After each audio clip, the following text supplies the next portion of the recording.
Hi guys, this is the Ender5Max extruder, and a lot of issues people have with this are related to the motor on the back, the direct drive pancake stepper.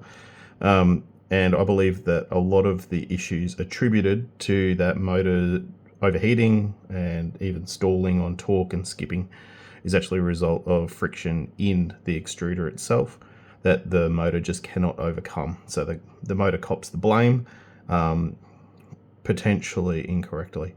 So they've done the right thing in terms of the input shaft engages this gear to reduce the torque or increase the torque capacity, and then this gear is supported on both ends of the shaft by bearings. But then the extruder head gears, where the filament is actually engaged, that's not supported on two bearings. There's bearings underneath the gears, but on this end, where the filament is actually being pinched, that pinch force is actually being applied through the shoulder bolts, through the bearings that are cantilevered underneath the actual teeth of the gears, onto the extruder gear itself. So that force is a side load, and these bearings, these deep groove ball bearings, don't really like that. They don't really want to support a secondary side load. They're not side load capable. So one of the issues we have is the original shoulder bolts are quite short. They're only intended to support the single 4mm bearing from the factory, and those very short shoulder bolts, that's the shoulder bolt. It's got that flat surface, that's the shoulder. And then you've got this M3 screw, and this one's got a 2.5mm hex cup head. So one of my suggestions is to chuck that away and grab some 6 or 7mm, it's up to you, they both fit, shoulder bolts. Now this one is a little bit longer on the thread. That hasn't been an issue to date. The advantage of the 7mm shoulder bolt is you now have enough length to install a second bearing within the extruder gear. That's what this looks like. This is the 7mm shoulder bolt. That's the standard bearing down there. Pop it in like that. Screw it in.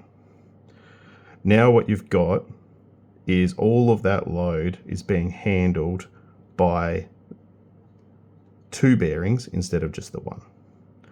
All of that load is being handled by the shoulder bolt, which that's just not going to wear out. It's got a bearing protecting it.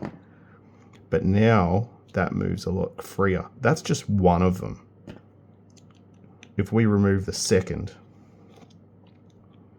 and we take that shoulder bolt out, that very short one, the 4mm shoulder bolt, we take that out and we turf it, and we grab a shoulder bolt with a bearing on it. So these bearings, the gear face on the front, that's actually 8mm in diameter, whereas on the back we're dealing with something that's 9mm in diameter. So unfortunately we can't run the identical bearing on the front and the back. We need 8mm by 2mm with the 4mm hole. So it's a 4 by 2, sorry, it's a 4 by 8 by 2mm bearing, deep groove roller bearing. Pops straight in. That's your bearing, that's your shoulder bolt. You've got some overhang. The overhang's important. You don't want it to be too tight because you don't want it to bind with the lower surfaces. You do want it to float a little bit on the shaft. What is actually centering these on the shoulder bolts and ensuring that they stay in phase with one another is actually the filament. So the filament running through the center on the guides is actually what is going to be keeping the shoulder bolts, the gears floating. So these can float up and down a little bit, which means they aren't going to bind with these surfaces. And you should use the full 4mm.